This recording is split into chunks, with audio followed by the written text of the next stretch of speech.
Hello, everybody, and welcome to this latest in the Values Jam guest session series. And Steve, it's brilliant to have you here. So to kick off, why don't you introduce yourself and the fantastic work that you do? Alan, thank you very much. Very kind. Thanks for having me along. My name is Stephen Frost. I'm the CEO of Included. We're a global impact-led diversity and consultancy, diversity inclusion consultancy.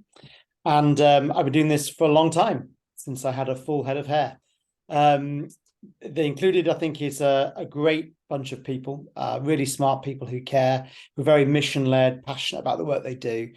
And we try and really use academic evidence and research and best practice alongside practitioner experience. So we know what works in the real world in companies, along with our values and I guess our lived experience to try and make companies and organizations more inclusive. And I think we do that, in a number of ways. And it's a wonderful team who do it all over the world with some really interesting organizations. And yeah, that's kind of who we are.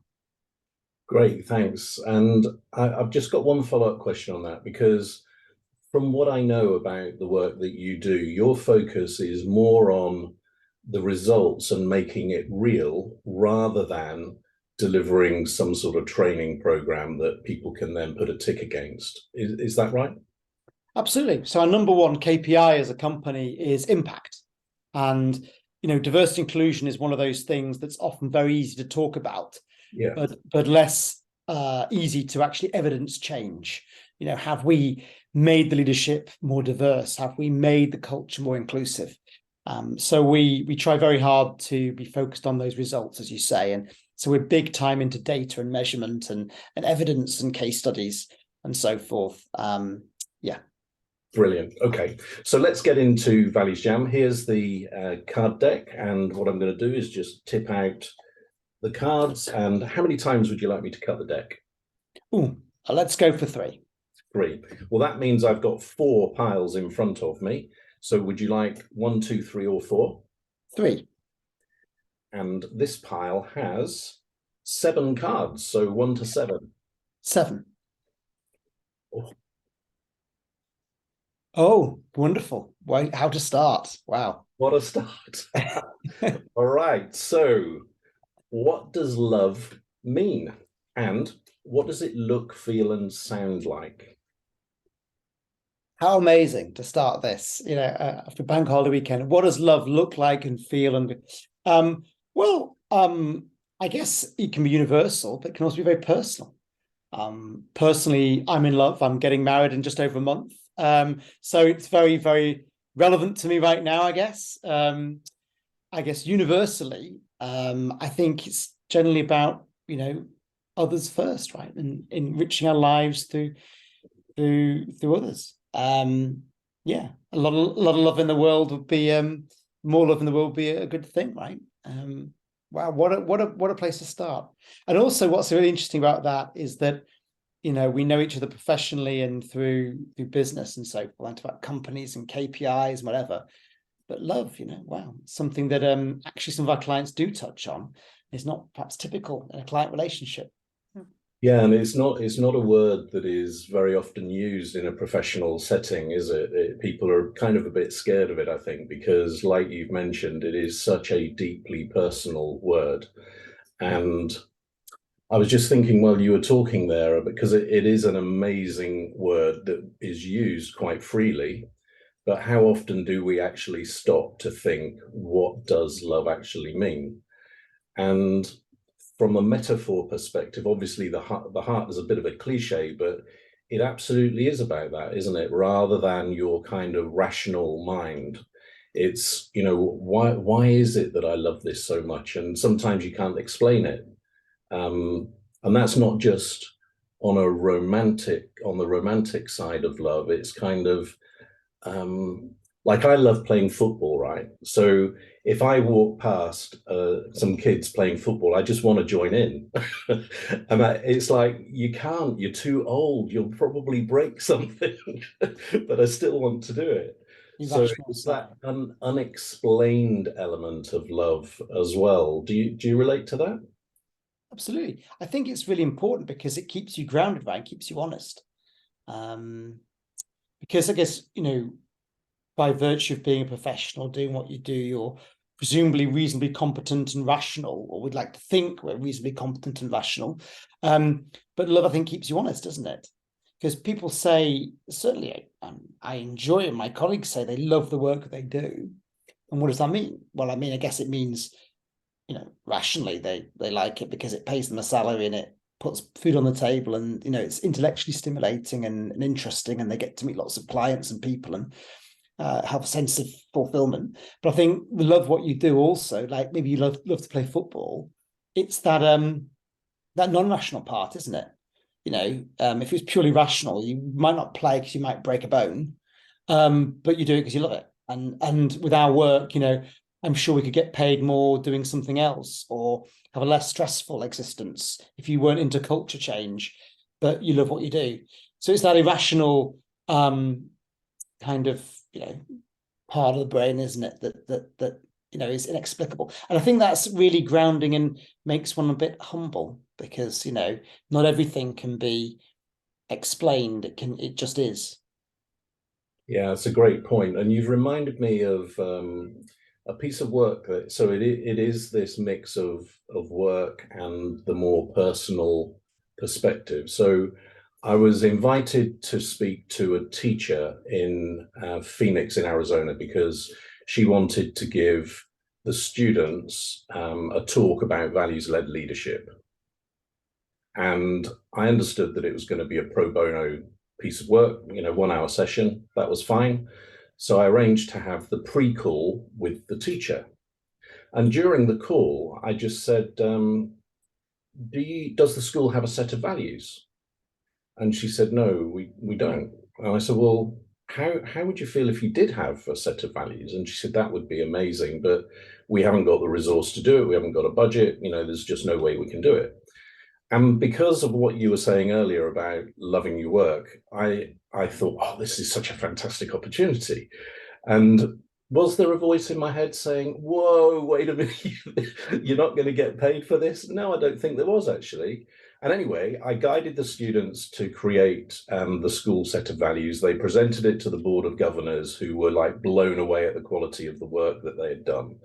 And that's what we did, because I wanted to do it and I love doing that sort of work. So I'm just reinforcing your point about how it's that strength of emotional driver that overcomes any rational thought. And I caveat that with, okay, I'm privileged enough to be able to make that choice. Maybe some people are in a position where they would have to be paid for their time. But it's such a strong, well, we all know that love is there anything stronger? That begs the question, is what's stronger, love or hate? Well, I can explain that rationally as well as emotionally, perhaps. Well, but I mean, I would believe love, right, from a values perspective, and I believe that, and also I think you've got to be an optimist. It depends whether you're an optimist or not, right? And I think the love translate. But actually, rationally speaking, if I was to look at system 1 and system 2 thinking and look at actually our fight or flight response, unfortunately, human beings do tend to see the negative before they see the positive. They do tend to see fear before they see opportunity. They do, perhaps that fear could lead to hate quicker than that kind of curiosity could lead to love. So I think we've got to be mindful that in the absence of perhaps values-based leadership, you do get people who would unfortunately be led down that hateful path. But that's the rational side. Yeah. And I heard a story about, you might have heard this story as well. It's about, I think, 3 monks, and they're in the forest and they're hungry, and there's an old lady in a cottage, one of these stories. And the monks are called Love, Success, and Wealth. And the lady invites them in to have something to eat. And they said, we're not allowed to all come into the house at once, so you must invite one of us. And so her dilemma was, how can I get all 3 of them to come into the house and eat, because they're all hungry? And the moral of the story basically is that you need to invite love, because where love goes, success and wealth will follow, which they, the monks did. And I thought it was quite a cute, not in a derogatory term, way of getting that message across, actually. Mhm. And wouldn't actually, there is a question on here. Let's move to this one because it's just popped into my head. How could more love improve the world? Well, I think the monk story kind of starts that off, doesn't it? That, ultimately, do you appeal to people's sense of fear, which is biological and perhaps rational, or do you appeal to their better angels, right? Love and the art of the possible and what could do. And so if you can literally shift that trajectory for one person, a family, a team, a group, a society, the world, then that's, I think, got to be a good thing, right? To kind of give people options rather than close them down, to get them to see the art of the possible rather than only like what's not possible. Mm. So yeah, I think that the monk story is a very nice way of putting it. That how can it make the world a better place?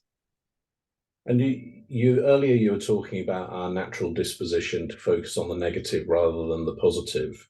So if we put that alongside what you just said about how love could make the world a better place, where to start? Because how do we start to counter this natural inclination to go to the negative?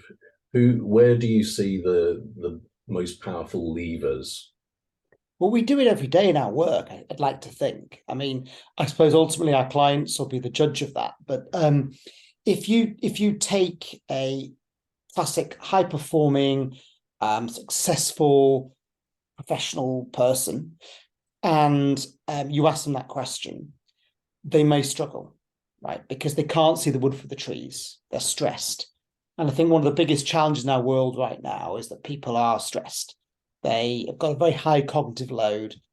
And it's not that they're bad people Yeah. or that they're incapable of love or they're incapable of, they're just full up. And so actually every day we can kind of engage with people and just get them to do a little reset, a little bit of a kind of breathe, shift from system one to system two thinking, reflect, pause, meditate, be challenged, talk, share, listen, and just get them to do that little reset that actually can be so micro, so seemingly minor, but can shift that trajectory that we spoke about. And so if I think about client I've already kind of spoken to today before we've had the pleasure to chat, they were stressed. They couldn't get the tech to work. They were late for the call. They were freaking out. And so it's okay. Like, just take a moment. If you can't do Zoom or Teams, we'll do a traditional phone call. If whatever works, right? And breathe, and then just it's okay.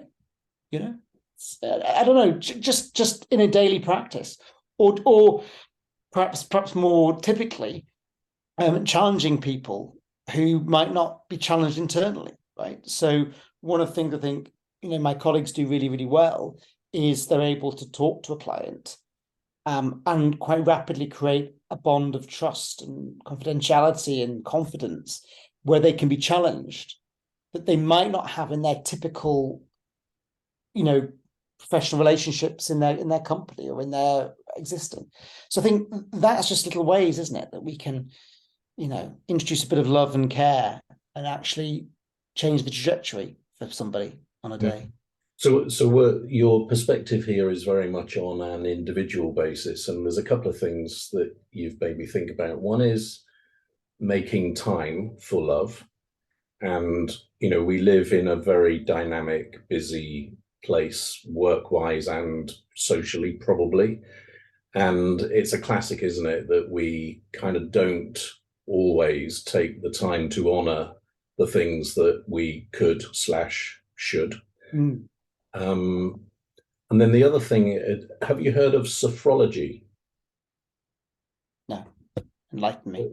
All right, so sophrology is it came out of Spain originally, I think, is pretty popular in France, but not so much in this country. But I know somebody who runs a sophrology business, which is basically mindfulness plus physical activity. So it's kind of what you were saying about these small daily practices to kind of just reset yourself. And it might be around breathing, it might be around movement, it might be around thinking, whatever it is. But it comes back to this thing that I mentioned just now, which is creating the space for you to not be chasing your tail all the time like we tend to. And so, you just gave me that very personal perspective of how we could maybe improve our attention to love. What about from a systems point of view? If you think big global systems, how could we make improvement there? Well, I suppose one is from the individual scaling up, right? So depending on who the individual is and who they impact. So team leaders, teams to their teams, and indeed, one of the reasons we work with organizations is because they're a tangible way in to this seemingly nebulous mess. Yeah. Right? They're a thing you can work with to make things better. Lots of people want to make the world a better place, but you need to start somewhere. And I guess often with yourself, then with a team and an organization. So I think that scaling really works. That Anita Roddick quote, if you think you're too small to have an impact, try going to bed with a mosquito in the room. So I think that's one, right, that scales. But then I guess in terms of system change, in a kind of, I suppose, a non-personal sense, we can actually think about this as engineers, so how can we change an algorithm so that it produces more equitable search results, right? And doesn't make people feel bad for no reason because their skin tone or body shape. How can we think about clinical trials differently so that we actually produce drugs which save as many lives as possible rather than ignoring certain demographics? Yeah. How can we actually think systemically about how we can do little nudges or tweaks in language or coding or experiment design to actually have outsized results that affect the world globally, right? So that would be perhaps a more systems approach that we could look at. And the big one that keeps coming into my mind here from a systems point of view is the media, because the media, I think, has such a responsibility that actually I don't feel that many of them take seriously enough most of the time, because it seems that much of the time, not only is the media focused, like you've mentioned already, on the negative, but it also kind of tries to whip up the worst in a lot of people for the wrong reasons. So, but I've no idea how we could make a start there.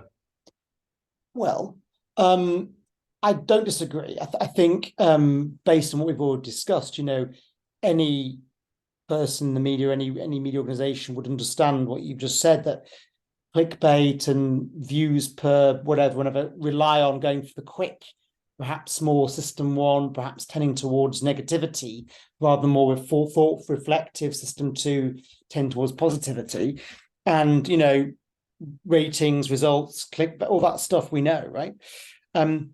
But a couple of thoughts. One is, and included, we've worked with a couple of media organizations where we've had this conversation and to do what are the incentives for you to think about it differently. And things that have come out have been regulation. So, for example, in the UK, Ofcom is the communications regulator, and their mission is to make communications work for everyone. And so there they've been looking at digital exclusion, or they've been looking at actually how do you, quote unquote, police the internet or cyberspace? How do you influence AI development or what have you? And of course, in a time of ChatGPT and AI and things, these are really pertinent questions. But I take heart that the regulator, with really good people, is thinking quite deeply about this and how do we actually try and safeguard, or at least nudge towards a better angels, if you like. The other thing, though, I suppose, besides that kind of regulatory perspective on the media, and I generally don't know the answer to this, Alan, but is, in medicine, there's the Hippocratic Oath, right? Yeah. I don't know whether there's anything in media. people take I don't know, right? I know that we can, regulate the negative. So Ofcom has banned, I think, RT and a few others and stuff, but I don't know whether there's any positive, whether there's a equivalent of the Hippocratic Oath in media. I don't know. That's a brilliant thought, and it touches the space that I do a lot of work in, in terms of values, because effectively that's what it is, right? It's a summary of what the profession stands for and will not give up for anything. Whereas, I think probably some journalists are associated more with estate agents, or what used to be regarded as estate agents, in terms of their moral compass. But wouldn't it be brilliant if there was a publication that said, we're creating this equivalent of the Hippocratic Oath, and this is how we're going to employ our journalists, and this is what we will hold them account to stand up to. And then imagine the media that they produced being accurate and positive rather than inaccurate and negative. How refreshing would that be? And it feels to me like, because there's not much of that around commercially, that sounds like it could be a goer, actually. Maybe we'll do a revenue share agreement, Alan. It's fine. But I wonder though, doesn't the BBC have a speak truth to power thing, kind of thing? Doesn't it have a it gets bashed all the time, but I don't know, maybe there's something in that, Yeah, maybe ask the ex-chairman. Wow. Yeah. So let's choose another question. And actually, in the Values Jam card deck, because it's about fun and a game, there is the opportunity to ask your own question about love. So I'd like to invite you to just give some thought to this. So ask your own question about love, starting with who, what, where, when, why, or how. Why is there not more love in the world? Ooh, and have you got the answer first, or are you asking me? Oh no, I just pose the questions. I'm a consultant. I just Yeah. Why is there not more love in the world? My initial reaction to that is that we are conditioned to be self-serving by so much of the systems in society. And some of the systems that enabled us to be more giving over time, I think, are either being diluted or reducing. So if you think about the family unit, if you think about religion, if you think about community spirit, all of those vehicles seem to be less effective now than they were, say, a century ago or whatever.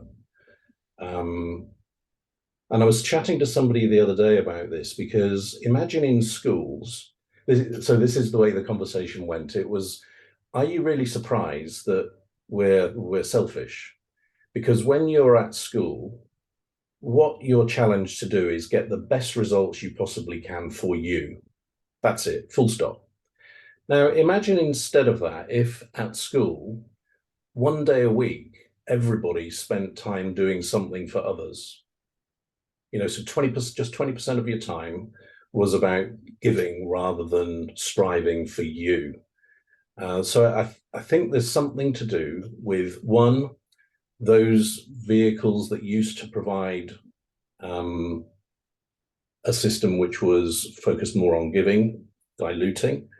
And secondly, no, I think that's it, because that results in us being more selfish. That's off the top of the head. So well, that's great, because the way I framed the question reflection, was negatively framed. Like, why is there not more love in the world? And I think we can turn it around to like, how do we create more love in the world? And I think you're right, like systems perspective. And like one thing we talk about a lot in work is the platinum rule, that it's great to treat others as you wish to be treated. But actually, if you can treat others as they wish to be treated, yeah, then you actually create more room and more possibility for reciprocity, and you can enlarge the pie for everyone, right? So, yeah, how can you, not just give to get, but give to give, and how can you, grow that? And that's a perhaps more positive framing of it. Yeah, definitely. And I've for a long time, I've never really understood why people do say treat other people as you would like to be treated because it's missing the point. But I did hear a really good build on the treat others as they wish to be treated recently. And a guy said, as long as you're not straying away from your values or what's important to you. I thought that was really insightful, actually, because to say that you should treat people as they would like to be treated is fine to a certain extent. But, what if somebody asks you to compromise, let's say honesty is one of your core values, and they want to be treated in a dishonest way, then you should not do that. And I thought it was a good caveat. That's really good, right? And get back to values-based leadership stuff, because if I think about client service and customer service, when clients think about, the platinum rule as, treat others as you wish to be treated. Number one, if they asked me to do it in a way that compromises values, I wouldn't do it. Yeah. Are empowered to be the same. But then again, the notion that actually, you can create this, reciprocity. You can actually appeal to people's better angels is great. So I lost my train of thought a bit there. That one, but don't worry. So let's so we've talked a bit about the positive side, and we've talked a little bit about the negative side as well. So let's explore this. Where have you noticed a lack of love? Well, I mean, look around you, right? I mean, I mean, I started personal last time, so I'll start the other end of the spectrum this time. I mean, war, right? Got war going on, which is not great. Right? So, and yeah, I mean, two examples right now, right, in Sudan and Ukraine, and in both cases, a lot of the people killing each other know each other. Yeah. So it's just yeah, there's your lack of love, right? To kill people I've yeah. Since I was a teenager, I've never been really very understanding of the whole war thing. And we're maybe getting into dangerous territory here, but even a remembrance, I've kind of got a bit of a thing about that, because it's for me, and in some areas, it kind of glorifies the whole thing, and I just can't think of anything other than kids, literally, being sent to their death by people who have that responsibility and could have maybe tried harder to arrive at a different outcome. And that's not to take anything away from the people that did give their lives, some of them, because they were acting more consciously. But it's just like such an evil thing. And it's so, I saw a report on how finance runs war, basically. And it is a huge commercial machine, which is really quite scary when you think that if we have love as a human race, how do we allow that to happen?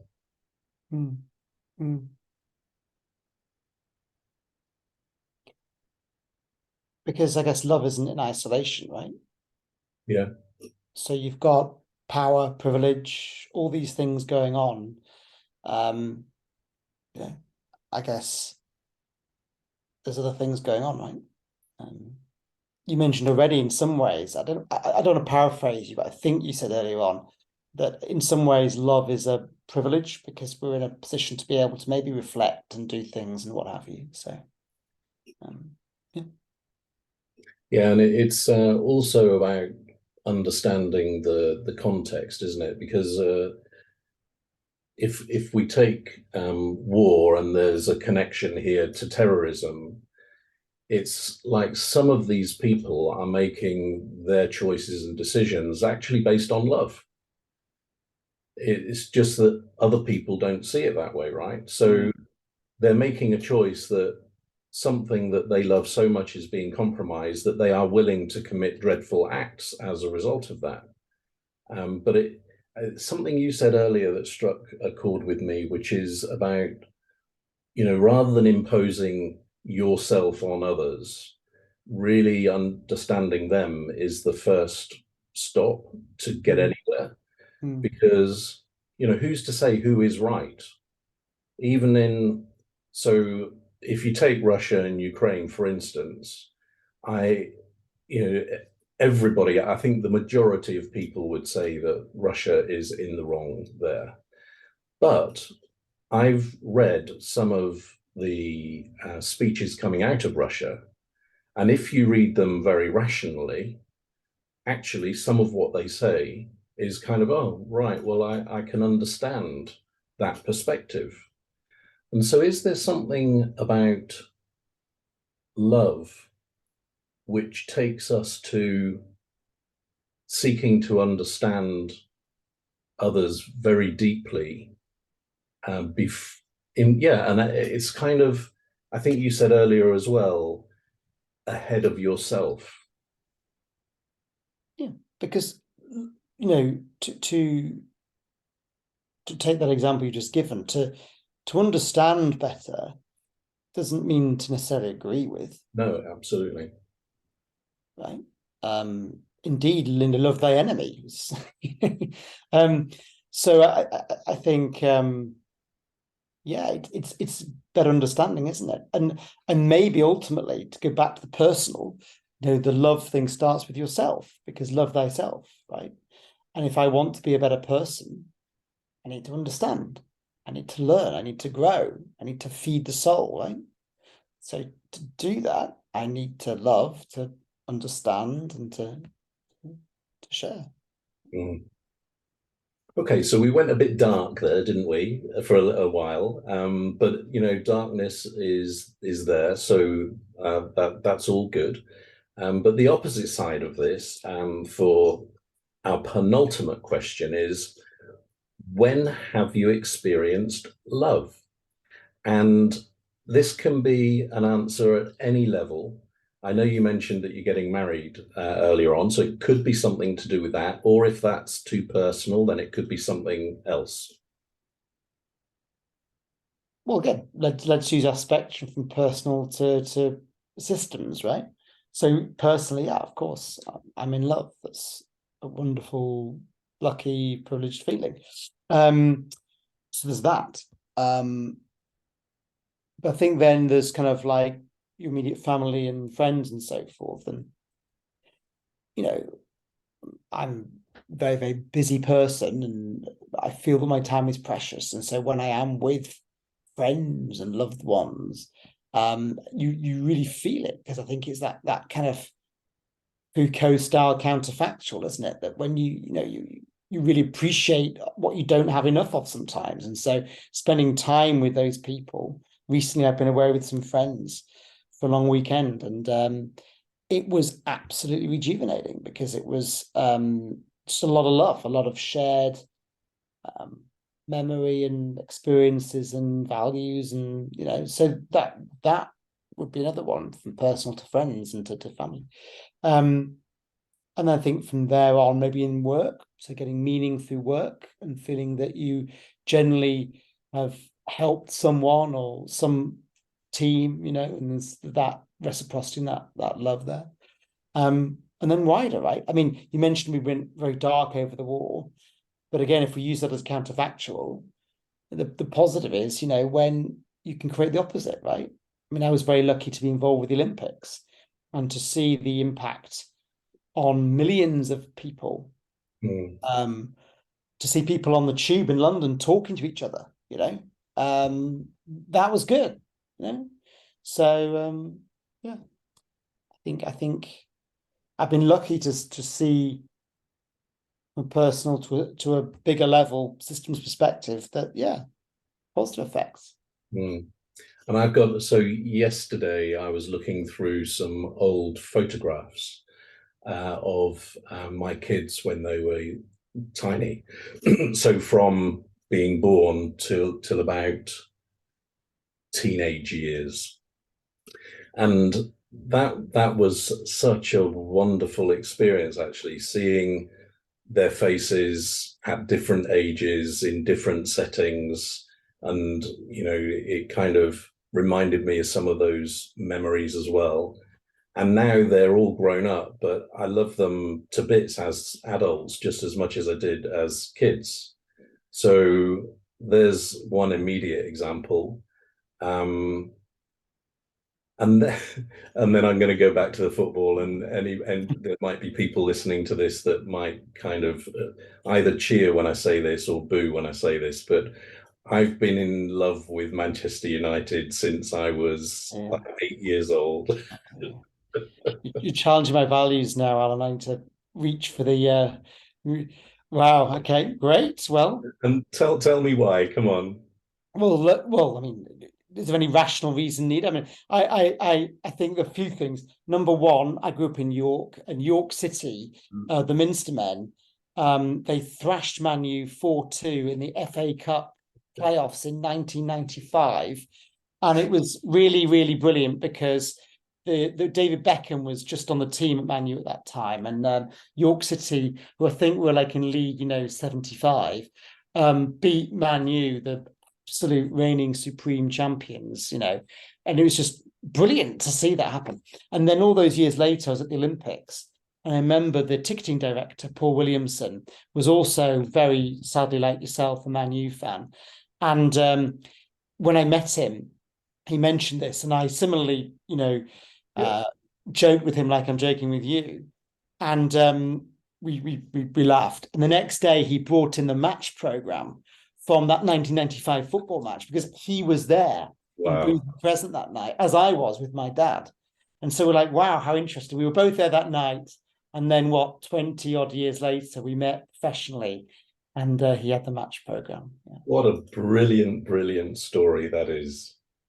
And there is something magical about it, isn't there? And like you said, there is no rational reason. So I was brought up in Plymouth, right, in the southwest. But actually, what did it for me? There were two things really. One was George Best, who I used to send him a birthday card, 22nd of May. That was his Wow. birthday. Yeah. But then in 1967. Manchester United lost in the FA Cup semi-final, and I felt sorry for them and thought that they needed my help. And so that was me declaring that I would be a Manchester United fan, and it's been a ride. So we'll see where that goes next. Oh wow! And Wow. But your story about meeting that guy and you were both there at the same ground that's just beautiful. And I think actually we should leave it there. Well, let's move to our final question. And the final question is this: what are you encouraged to do differently about love as a result of our conversation?